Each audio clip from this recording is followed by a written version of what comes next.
দাদা দাদা, হ্যাঁ কি হয়েছে ভাই? যদি আমরা ভারতে ক্রিকেট না খেলতে যাই তাহলে কি আমাদের বাদ দিয়ে দেবে বিশ্বকাপ দিয়ে?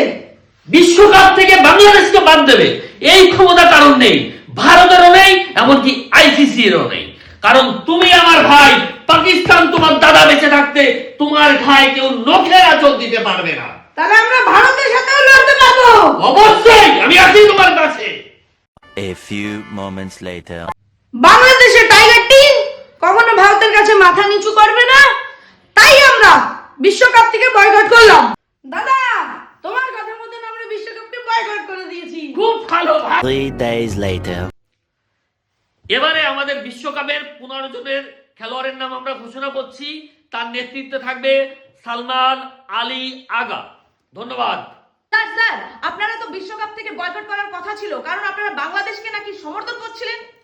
না না, এরকম কোনো কথা না। একটা কথা মাথায় রাখবেন, ভারত হলো আমাদের বাপ, আমরা বাপের সঙ্গে কখনো পাঙ্গা নিতে পারবো না। বাংলাদেশে একটা ছোট টিম, তাকে একটু সান্ত্বনা দিয়েছিলাম, এটা ছাড়া আর কিছুই নয়। খুদাহাফেজ। আর কোচ্ছেন নয়, খুদাহাফেজ। चीटिंग करता है तू। अच्छा